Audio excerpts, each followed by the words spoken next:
નમસ્કાર વિદ્યાર્થી મિત્રો, આજે આપણે ભૌતિક વિજ્ઞાનમાં ધોરણ 12 માં પ્રકરણ 4 ગતિમાન વિદ્યુત ભારો અને ચુંબકત્વની ચર્ચા કરીશું. અગાઉ આપણે પ્રકરણ 3 ની અંદર વિદ્યુત ભારોની ગતિના કારણે જે પ્રવાહ રચાય છે એની ચર્ચા કરી, જેને આપણે વિદ્યુત પ્રવાહ નામ આપ્યું. હવે આ વિદ્યુત પ્રવાહ જે છે એ બીજી કઈ અસરો ઉત્પન્ન કરે છે એની આપણે હવે ચર્ચા કરવી છે. તો આના માટે આપણે થોડીક વાત કરીએ કે વિદ્યુત અને ચુંબકત્વની જે શાખાઓ છે, જેની અંદર આપણે લગભગ એમ કે 2000 વર્ષોથી આ બંને શાખાઓ વિશેની માહિતી મેળવતા હતા અને આ બંનેનો અલગ અલગ અભ્યાસ કરતા હતા.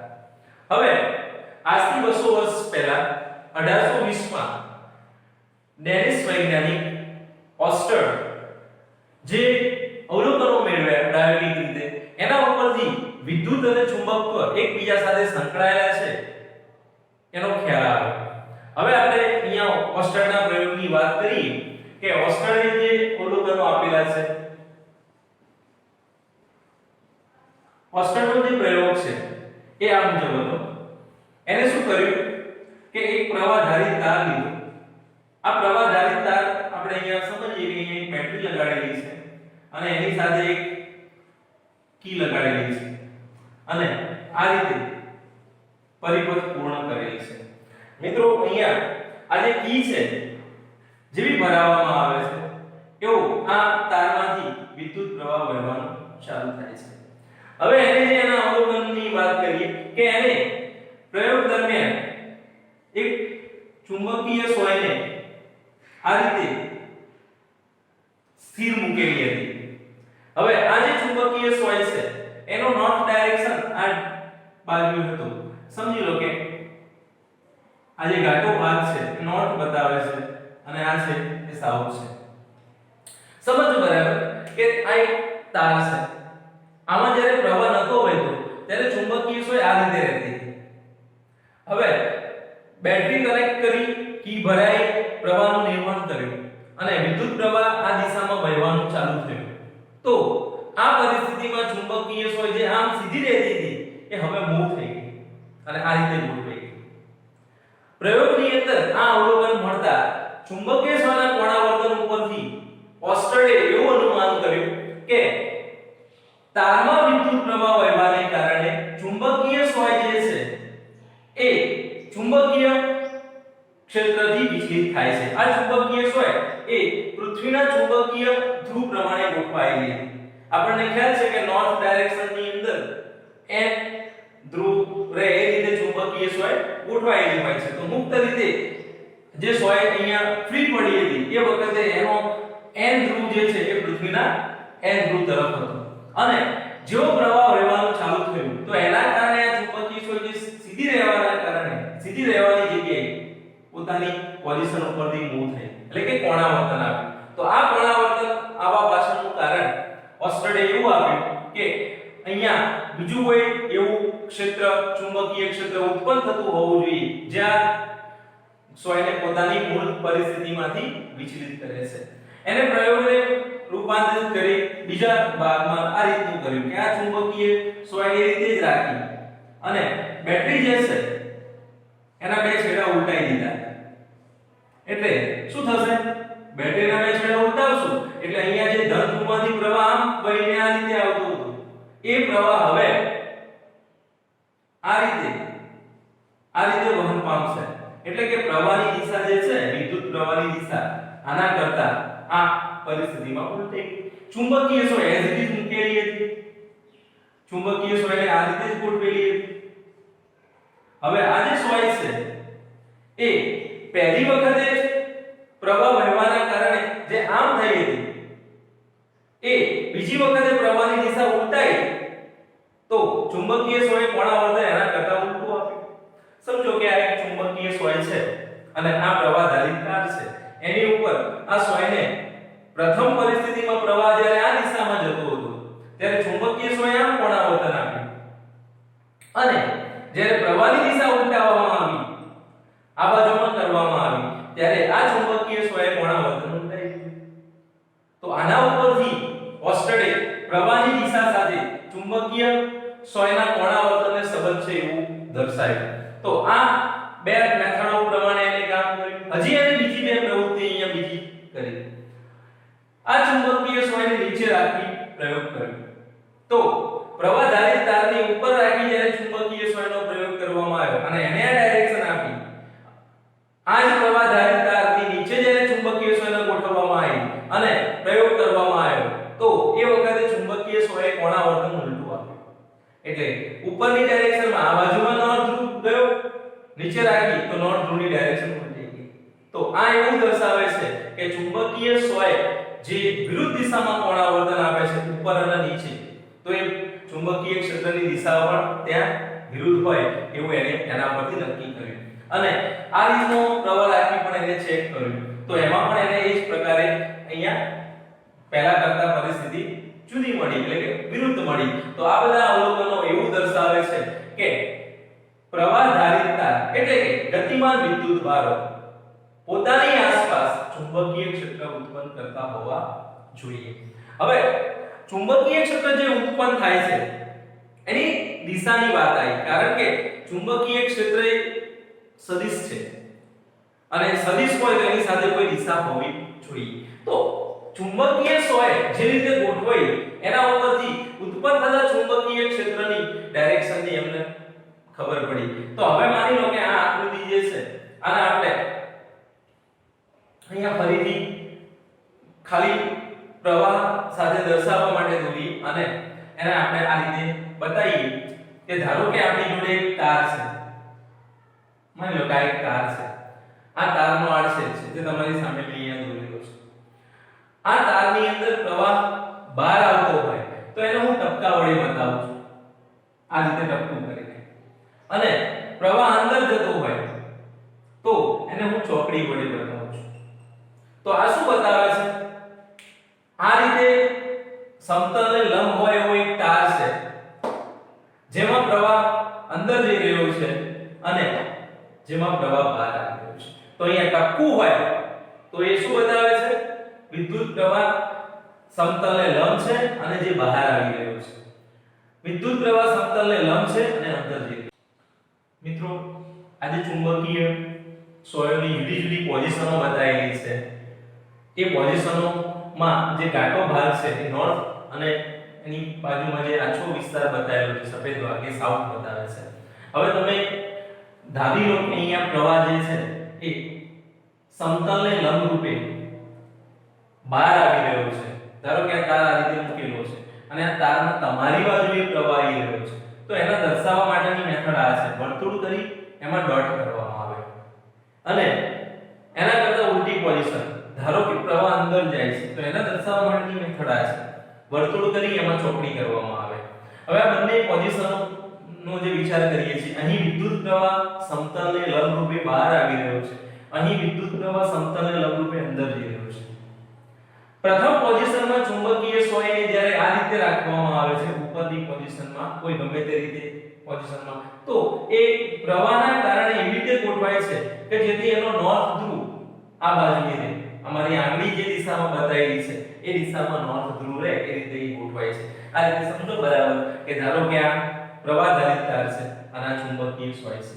તો જે ગમે તે રીતે ગોઠવેલી હોય, આમ આપણને ખબર છે કે કેવી રીતે રહે, તો એ પોઝિશન પૃથ્વીના પ્રમાણે ગોઠવાયેલી હોય. હવે એમાંથી વિચલિત થઈ કેવી રીતે આવશે? તો એ એનો નોર્થ ધ્રુવ આ બાજુમાં રહેશે.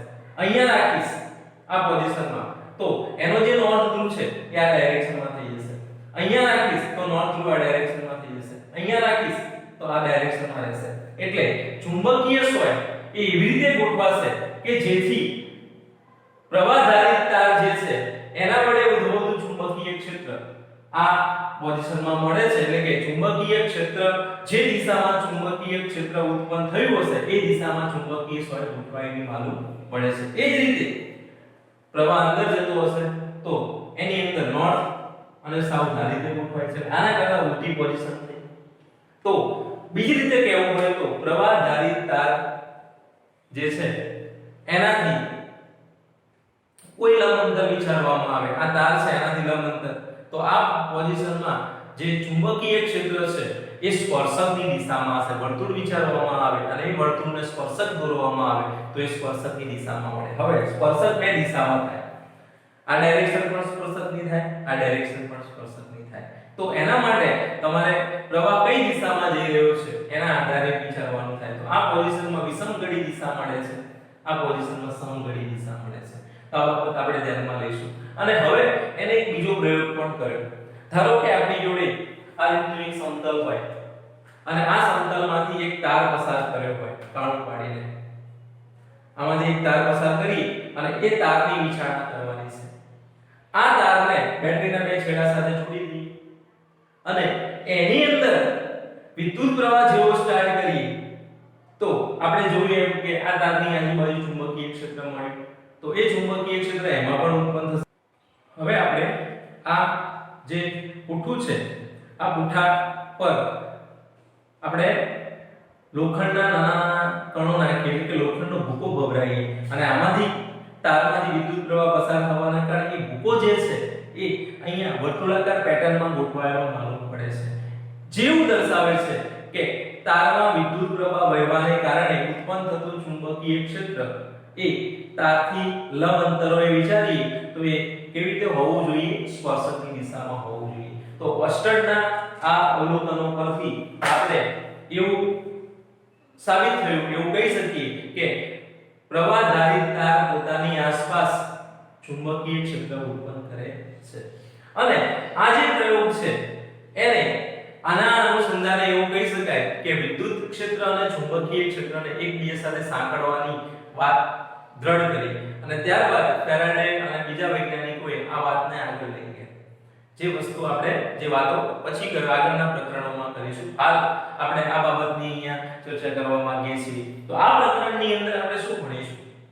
તો આ પ્રકરણમાં ચુંબકીય બળની સમજ મેળવીશું. આ ચુંબકીય બળ જે છે એ કેવી રીતે આપણને જુદી જુદી પરિસ્થિતિમાં મળે છે એની ચર્ચા કરીશું. અને ત્યારબાદ પ્રવાહધારિત તાર પર ચુંબકીય ક્ષેત્રના કારણે જે બળ લાગે છે એની ચર્ચા આવે છે. અને પાછળ જતા સાયક્લોટ્રોન જે વિદ્યુત ભારિત કણને પ્રવેગિત ગતિ કરાવવા માટેની એક સિસ્ટમ છે એની ચર્ચા આવે છે. અને છેલ્લે ગેલ્વેનોમીટર એની વાત આપણે અહીંયા કરીશું, વોલ્ટમીટર અને એમીટરની. તો આ પ્રકરણ આમ જોવા જઈએ તો ઘણું સરળ અને બહુ રસપ્રદ છે. આખી વાત પૂરી કર્યા પછી મેક્સવેલ નામના વૈજ્ઞાનિકે વિદ્યુત અને ચુંબકત્વને સાંકળતા સમીકરણો આપ્યા. આ સમીકરણો એવું સાબિત કર્યું કે આ જે વિદ્યુત અને ચુંબકત્વ જે છે એકબીજા સાથે સંકળાયેલા છે અને આ બધાના સંયુક્ત નામ આપણે વિદ્યુત ચુંબકીય તરંગો તરીકે ઓળખ્યા. એટલે ઇલેક્ટ્રોડાયનેમિક્સ નામની એક શાખા આવી. અને ત્યાર પછી આપણે જાણીએ છીએ કે હર્ટ્ઝ નામના વૈજ્ઞાનિકે વિદ્યુત ચુંબકીય તરંગોને ઉત્પન્ન કર્યા. માર્કોની આ તરંગોને દૂર સુધી મોકલવાનો એક પ્રયોગ કર્યો અને એ સિદ્ધિ એને હાંસલ કરી. તો આ રીતે ત્યારબાદ વિદ્યુત ચુંબકીય તરંગોની વાત આપણે આગળના પ્રકરણમાં કરીશું. તો હવે આપણે અહીંયા આ જે છે એની વાત પૂરી કરી. હવે આપણે વિદ્યુત ક્ષેત્ર અને ચુંબકીય ક્ષેત્રો કેવી રીતે અસ્તિત્વમાં આવે છે એની આગળ ચર્ચા કરી હતી અને થોડીક આગળ લઈ જઈએ. જોઈએ અહીંયા ચુંબકીય બળ વિશેની વાત કરીએ.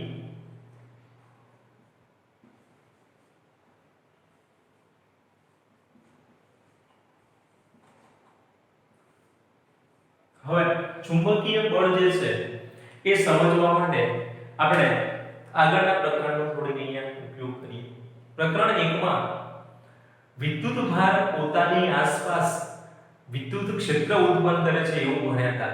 અને આ વિદ્યુત ક્ષેત્ર વડે કોઈ વિદ્યુત ભાર પર તે બળ લગાડે છે. અહીંયા આ બાબતને આપણે થોડીક સમજવી હોય તો વિદ્યુત બળને પહેલા યાદ કરીએ અને વિદ્યુત ક્ષેત્રને યાદ કરીએ. તો q જેટલો વિદ્યુત ભાર હોય અને આ q જેટલો વિદ્યુત ભાર પોતાનાથી r અંતરે જે ક્ષેત્ર ઉત્પન્ન કરે છે વિદ્યુત ક્ષેત્ર એનું મૂલ્ય આપણે આગળ મેળવી ચૂક્યા છીએ. q divided by 4 pi epsilon 0 r square into r caret. આ જે r કેરેટ છે એ શું દર્શાવે છે? તો જે ત્રિજ્યાવર્તી દિશા બતાવે છે, અહીંયા ધારો કે અહીંયા વિદ્યુતભાર છે q વિદ્યુતભાર, તો આ q વિદ્યુતભાર વડે આ ડાયરેક્શનમાં r અંતરે વિદ્યુત ક્ષેત્રની દિશા આ બાજુએ મળશે, તો આ r કેરેટ બનશે અહીંયા એકમ સદિશ છે ત્રિજ્યાવર્તી દિશામાં, બધી દિશામાં વિચારીએ તો એ રીતે મળે છે, અને આના દ્વારા એ બિંદુએ કેટલું બળ લાગે, તો બળ મેળવવા માટે આપણે આગળ ભણ્યા કે q E સદિશ એટલે q 4 pi epsilon 0 r square into r caret. હવે આ વાત હતી સ્થિર વિદ્યુતભારની, તો એની અંદર બીજું કોઈ ક્ષેત્ર મળતું ન હતું, એટલે કે અહીંયા ચુંબકીય ક્ષેત્ર આ વિદ્યુતભાર ઉત્પન્ન કરતો ન હતો. પણ જ્યારે આપણે અહીંયા વાત કરી ગતિમાન વિદ્યુતભારની, પ્રવાહનું નિર્માણ ક્યારે થાય? વિદ્યુતભારો ગતિ કરે ત્યારે. તો આ પ્રવાહના કારણે જે ચુંબકીય ક્ષેત્ર ઉત્પન્ન થયું છે એ ચુંબકીય ક્ષેત્ર પણ વિદ્યુતભારો પર બળ લગાડે છે, જેને આપણે ચુંબકીય બળ કહીએ છીએ. તો આ ચુંબકીય બળની આપણે સમજ મેળવવી છે, તો એના માટે આપણે પહેલા વિદ્યુત બળ કોને કહેવાય, વિદ્યુત ક્ષેત્ર કોને કહેવાય એની વાત કરી. હવે આપણે વાત કરવા જઈ રહ્યા છીએ ચુંબકીય ક્ષેત્ર અને ચુંબકીય બળની. તો અહીંયા આપણે આગળ જોયું હતું કે આ બળ અને આ ક્ષેત્ર એ સંપાતપણાના નિયમનું પાલન કરે છે. હવે પ્રાયોગિક રીતે જે પરિણામો મળેલા છે એ પરિણામો એવું દર્શાવે છે કે જે અહીં ચુંબકીય ક્ષેત્ર મળે છે એ ચુંબકીય ક્ષેત્ર પણ સંપાતપણાના નિયમને અનુસરે છે, અને આ ચુંબકીય ક્ષેત્ર પરથી જે બળ મેળવવામાં આવે છે એની પછી આપણે ચર્ચા કરીશું. આપણે અહીંયા જે બળની વાત કરતા હતા એ બળ ચુંબકીય બળ જે છે એને આપણે મેળવીએ ચુંબકીય બળ Fm તરીકે દર્શાવીએ, અને આ Fm ને આપણે q કૌંસમાં v ક્રોસ b પરથી મેળવીએ છીએ. હવે થોડુંક સમજો કે આ સૂત્ર અહીંયા ડાયરેક્ટ આપી દીધેલું છે, આ સમીકરણ મેળવી શકાય છે. કેવી રીતે મેળવી શકાય? તો આપણે આગળના પ્રકરણમાં એવું ભણ્યા કે વિદ્યુત પ્રવાહ જે I છે એ n q v d a તરીકે આપણે વ્યાખ્યાયિત કરીએ છીએ. આપણે આવું સૂત્ર ભણ્યા હતા, J બરાબર n a v d, અને J ની જગ્યાએ I આપણે લખીએ, અને પછી તો q વિદ્યુતભાર જે છે એ n એ સંખ્યા ઘનતા બતાવે, q વિદ્યુતભાર બતાવે છે, vd એ ડ્રિફ્ટ વેગ, અને a આ ક્ષેત્રનું ક્ષેત્રફળ બતાવે છે.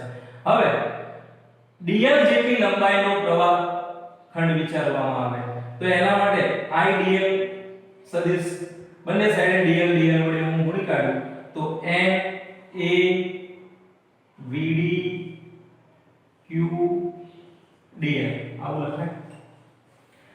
આ જે idl સદિશ છે એના પર ચુંબકીય ક્ષેત્ર વડે લાગતું જે બળ છે એને હું df કહું.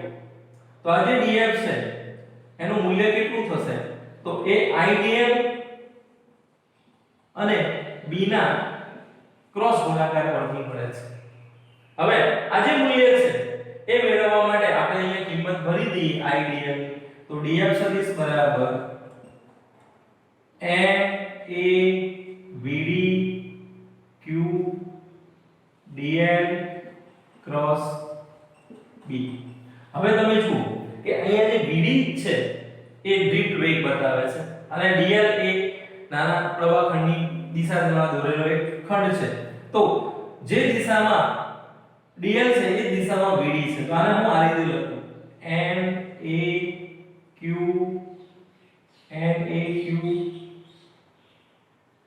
dl, અને આપણે આ રીતે લખી દી vd cross b. In short મેં શું કર્યું તો જે સદિશ છે એ vd ઉપર આપી દીધું, કારણ કે dl ની દિશા અને vd ની દિશા એક જ છે. તો df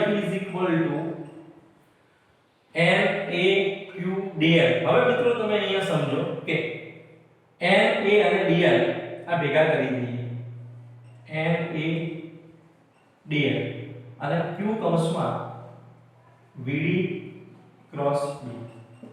આવું સૂત્ર બનશે. આ જે df સદિશ છે એ df સદિશ અહીંયા જે આગળનું પદ આપેલું છે એને df એ dl એ કદ બતાવે છે અને n એ સંખ્યા ઘનતા બતાવે છે. સંખ્યા ઘનતા એટલે પ્રતિ કદની અંદર રહેલા વિદ્યુતભાર વાહકોની સંખ્યા.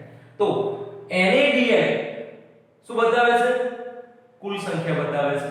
તો આના ઉપરથી તમે આવું સમજી શકો છો કે ધારો કે આપણી જોડે જે તાર છે એમાં આટલો જે ભાગ છે એ dl ખંડ છે. આ એના વિશેનું ક્ષેત્રફળ છે અને આ dl લંબાઈ છે. તો એ dl એ શું બનશે? આટલા વિસ્તારનું કદ બનશે. તો આની ઉપરથી તમે એવું કહી શકો કે એક વિદ્યુત ભાર પર કેટલું બળ લાગે અને એ બળને હું Fm તરીકે ઓળખું. તો Fm નો જવાબ મળે છે મને Q કૌંસમાં Vd ક્રોસ B. કેવી રીતે? તો મિત્રો અહીંયા સમજાય કે એ dl કદમાં જેટલા વિદ્યુત ભારો આવેલા હતા આટલા વિસ્તારની અંદર એની ઉપર કેટલું બળ લાગે? તો એની ઉપર લાગતું જે બળ છે એ આપણે કેટલું લાગે? Na dl Q Vd cross B. તો એક ઉપર કેટલું? તો એના માટે એમાં જેટલા કણો હતા એના વડે એને ભાગી નાખે એટલે Na dl વડે ભાગી નાખે તો એક વિદ્યુત ભાર પર કેટલું બળ લાગે છે? Q કૌંસમાં Vd ક્રોસ B. અને એને પછી આપણે જનરલી આ રીતે લખીએ છીએ V ક્રોસ B. અહીંયા V એ ડ્રિફ્ટ વેગ બતાવે છે, અહીંયા D લખતા નથી, આ રીતે અહીંયા લખેલો છે. એટલે આપણે આ સૂત્ર ડાયરેક્ટ આ રીતે લખીએ છીએ ચુંબકીય બળનું. હવે અહીંયા એક બીજી ચર્ચા આપેલી છે કે જે ચુંબકીય બળ છે એ ચુંબકીય ક્ષેત્રના કારણે લાગ્યું. માની લો કે વિદ્યુત ક્ષેત્ર અને ચુંબકીય ક્ષેત્ર બંને ક્ષેત્રો હાજર છે, તો શું થશે? બંને ક્ષેત્રો હાજર હોય તો પરિસ્થિતિ શું મળે? વિદ્યુત ક્ષેત્ર અને ચુંબકીય ક્ષેત્ર બંને ક્ષેત્રો હાજર છે તો કેટલું બળ લાગે? અને આ જે બળ છે એની સૌપ્રથમ માહિતી લોરેન્ઝ નામના વૈજ્ઞાનિકે આપી. તો આ બળને આપણે લોરેન્ઝ બળ તરીકે ઓળખીએ છીએ. અને આ લોરેન્ઝ બળ જે છે એ આપણે આ રીતે વ્યાખ્યાયિત કરીએ છીએ. F બરાબર Fe પ્લસ Fm. અને Fe નો જવાબ QE જેટલો થાય છે. Fm નો જવાબ આપણે અહીંયા લખેલો છે. તો F સદિશ બરાબર QE પ્લસ Q કૌંસમાં V ક્રોસ B. અને આનું સાદુરૂપ આપીને લખીએ આપણે તો F સદિશ ઇઝ ઇક્વલ ટુ Q કૌંસમાં E plus V cross B. અને આ જે બળ બને છે સંયુક્ત બળ એને આપણે લોરેન્ઝ બળ તરીકે ઓળખીએ છીએ. હવે જે લોરેન્ઝ બળ છે એ ક્યારે અસ્તિત્વ ધરાવે છે? તો ગતિ કરતો વિદ્યુત ભાર ચુંબકીય ક્ષેત્ર અને વિદ્યુત ક્ષેત્ર બંનેની અસર હેઠળ હોય ત્યારે એ બળ અસ્તિત્વ ધરાવે છે. અને જ્યારે વિદ્યુત ક્ષેત્રની ગેરહાજરી હોય અને વિદ્યુત ભાર ગતિ કરતો હોય ત્યારે આપણને જે બળ મળે છે એને ચુંબકીય બળ કહીએ છીએ. હવે આપણે અહીંયા ચુંબકીય બળની જે છે એ થોડી ચર્ચા કરીએ. ચુંબકીય બળને આ જે લખેલું છે એને હું આ રીતે લખી શકું F બરાબર Q V B sin θ. શું કર્યું? ક્રોસ ગુણાકાર કાઢી નાખેલો છે અને આને આ રીતે લખેલું છે. જ્યાં થીટા શું બતાવે છે? તો થીટા એ V સદિશ અને B સદિશ વચ્ચેનો ખૂણો છે. શું બતાવે છે? થીટા એ V સદિશ અને B સદિશ વચ્ચેનો ખૂણો દર્શાવે છે. હવે આના આપણે ત્રણ ભાગ કરી એક પછી એક ચર્ચા કરીએ કે આ એક એવું બળ છે, સમજવા જેવી બાબત છે કે અત્યાર સુધી જે બળો જોયા એ બળો કાં તો જે ક્ષેત્ર હતું એની દિશામાં લાગતા હતા અથવા એની વિરુદ્ધ દિશામાં લાગતા હતા. જોયું કે વિદ્યુત ભાર ધન હોય તો વિદ્યુત ક્ષેત્ર વડે લાગતું બળ વિદ્યુત ક્ષેત્રની દિશામાં હતું, ઋણ હતો તો વિરુદ્ધ દિશામાં હતું. આ એક એવું સ્ટ્રેન્જ ફોર્સ છે જે ના ચુંબકીય ક્ષેત્રની દિશામાં લાગે ના ગતિની દિશામાં લાગે. એ બંને જે દિશાઓ છે એને લંબરૂપે લાગે છે. તો પહેલી બાબત આપણે આ ધ્યાનમાં લઈશું કે ગતિમાન વિદ્યુત ભાર પર જે ચુંબકીય બળ લાગે છે એ ચુંબકીય ક્ષેત્રની દિશા અને જે વેગ સદિશની દિશા છે એ બંનેને લંબરૂપે હોય છે. પહેલા નંબરનો જે મુદ્દો છે એની અંદર ચુંબકીય બળ જે છે એ Q V અને B ના મૂલ્યો પર આધારિત છે. થીટા પર પણ આધાર રાખે છે, પણ સૌપ્રથમ આપણે જે વાત કરી કે Q V અને B ના મૂલ્યો પર આધારિત છે. જ્યાં Q એ વિદ્યુતભારનું મૂલ્ય, V એ દીઠ વેગ અને B એ ચુંબકીય ક્ષેત્ર દર્શાવે છે. બીજા નંબરે આવે છે આ જે ચુંબકીય બળ છે એ V સદિશ અને B સદિશ વચ્ચેના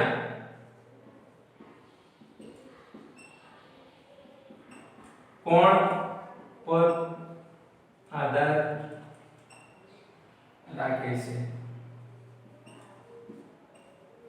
કેવી રીતે? તો ધારો કે V સદિશ અને B સદિશ એક જ દિશામાં છે તો θ 0 થશે અને θ 0 થશે તો આખું પદ 0 થઈ જશે. એટલે આના પર આધાર રાખે છે અને તેની દિશા V સદિશ અને B સદિશ થી બનતા સમતલને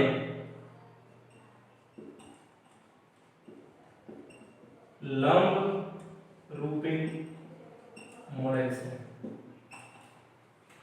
બરાબર. અને ત્રીજો મુદ્દો આવે છે અહીંયા V બરાબર 0 હોય એટલે વિદ્યુત ભાર ગતિ કરતો ન હોય તો ચુંબકીય બળ શૂન્ય થાય છે. હવે ચુંબકીય બળ શૂન્ય થવું એ અહીંયા વિદ્યુત બળના સાથે સરખાઈએ તો આપણે એવું ભણ્યા કે વિદ્યુત બળ સ્થિર હોય તો પણ વિદ્યુત ક્ષેત્રની અસર હેઠળ એને બળ લાગે છે.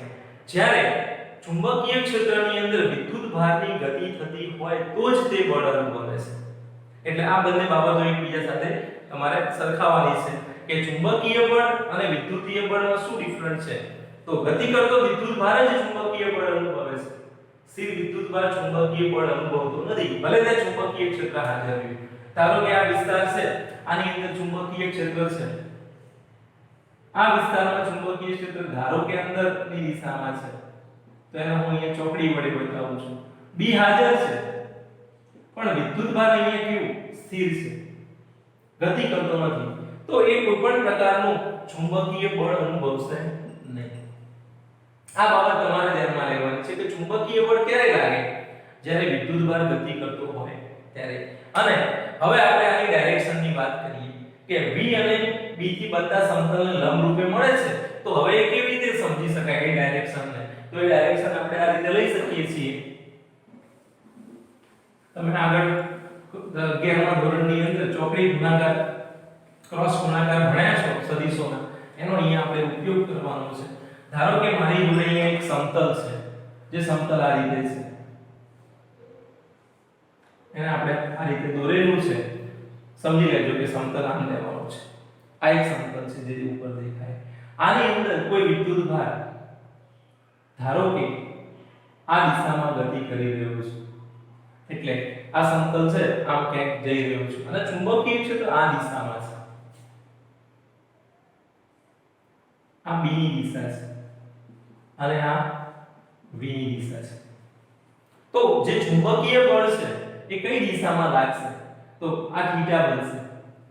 હંમેશા બે પૃષ્ઠ વચ્ચેનો ખૂણો ધ્યાનમાં લઈશું બે સદિશોના, તો થીટા. તો ચુંબકીય બળ જે છે એ સમતલને લંબ રૂપે, આ સમતલ છે, સમતલને લંબ રૂપે ઉપરની દિશામાં લાગશે એટલે આ F ની દિશા થશે. તો v અને b થી બનતા સમતલને લંબરૂપે જમણા હાથના સૂલા નિયમ પરથી મેળવી શકાય છે. અહીંયા ઉપરની દિશા મળે, ધારો કે બીજા દિશામાં હોય તો આ બળ લંબરૂપે નીચેની દિશામાં મળે છે. એટલે આમ સમજી લેવાનું, આમ લાગતું જોઈએ, આમ લાગે, બરાબર. ત્રીજી એક બાબત અહીંયા આપણે જે જોઈ લઈએ સાથે સાથે કે આજે વિદ્યુત ભાર જે છે એ ધન હોય અને ઋણ હોય. ધન વિદ્યુત ભાર હોય, q ધન હોય તો બળ ઉપર લાગશે અને q ઋણ હોય અહીંયા તો બળ જે છે એ નીચે તરફ, એટલે એની ડાયરેક્શન આ થઈ જાય બળની દિશા. ઋણ હોય તો બળ સમતલને લંબરૂપે ઉપર તરફ લાગે, એટલે નીચે તરફ. તો આ બાબત આપણે આની સાથે ધ્યાનમાં લઈશું. અને હવે આની ઉપરથી સૂત્ર ઉપરથી આપણે ચુંબકીય ક્ષેત્રના એકમ તરફ જવા માંગીએ છીએ. ચુંબકીય ક્ષેત્ર જે છે B, જેનો એકમ આપણે મેળવવો છે. તો આનું સૂત્ર આપણે આવું જે લખેલું છે ચુંબકીય બળનું, એની અંદરથી B ના સૂત્ર કરતા કરીએ તો B શું થશે? F/q v sin θ. આ જે સમીકરણ છે, આ સમીકરણની અંદર θ બરાબર 90, q બરાબર 1 અને v બરાબર 1 મીટર પર સેકન્ડ. અને એ વખતે જે લાગતું બળ, ધારો કે F બરાબર 1 ન્યૂટન છે, તો એ વખતનું જે ચુંબકીય ક્ષેત્ર છે એ 1 ટેસ્લા જેટલું થાય છે. સમજી લઈએ આને વાક્યમાં કેવી રીતે બોલાય. તો ચુંબકીય ક્ષેત્રમાં લંબરૂપે 1 મીટર પ્રતિ સેકન્ડની ઝડપથી ગતિ કરતા 1 કુલમ વિદ્યુત ભાર પર લાગતું 1 કુલમ વિદ્યુત ભાર પર લાગતું ચુંબકીય બળ 1 ન્યૂટન હોય તો તે ચુંબકીય ક્ષેત્રને 1 ટેસ્લા કહેવાય. એટલે અહીંયા 1 ટેસ્લા જે છે એ કોને સમતુલ્ય થયું? તો 1 ટેસ્લા જે છે એ 1 ન્યૂટન ભાગ્યા q ની જગ્યાએ 1 કુલમ અને v ની જગ્યાએ મીટર પર સેકન્ડ. તો ટેસ્લા જે છે એ ન્યૂટન ઇન્ટુ સેકન્ડ ભાગ્યા કુલમ ઇન્ટુ મીટર ને સમતુલ્ય બને છે. અને આને આપણે ચુંબકીય ક્ષેત્રના એકમ તરીકે ઓળખીએ છીએ. તો ટેસ્લા એ B નો એકમ છે અને એનો બીજો એકમ નાનો એકમ લખીએ, આ SI પદ્ધતિનો એકમ છે. નિકોલા ટેસ્લા ઉપરથી આપણે આ એકમ લખીએ છીએ. બીજો એકમ જે છે એને આપણે અહીંયા ગોસ તરીકે ઓળખીએ છીએ, નાનો એકમ છે. તો 1 ટેસ્લા = 10⁴ ગોસ. બરાબર. તો અહીંયા તમારે 1 ટેસ્લા એટલે શું? તો 1 newton into second by coulomb into metre. અને આની વ્યાખ્યા તમારે ચુંબકીય બળના સંદર્ભમાં આ રીતે યાદ રાખવાની છે કે ચુંબકીય ક્ષેત્રને લંબરૂપે ગતિ કરતા એકમ ધન વિદ્યુત ભાર પર લાગતું ચુંબકીય બળ 1 ન્યૂટન હોય તો તે ચુંબકીય ક્ષેત્ર 1 ટેસ્લા કહેવાય. ફરીથી ચુંબકીય ક્ષેત્રને લંબરૂપે એકમ ધન વિદ્યુત ભાર 1 મીટર પ્રતિ સેકન્ડની ઝડપથી ગતિ કરતો હોય ત્યારે તેના પર લાગતું ચુંબકીય બળ 1 ન્યૂટન હોય તો તે સ્થાન આગળના ચુંબકીય ક્ષેત્રનું મૂલ્ય 1 ટેસ્લા છે એમ કહી શકાય. તો આ બે બાબતો આપણે અહીંયા પૂરી થાય છે.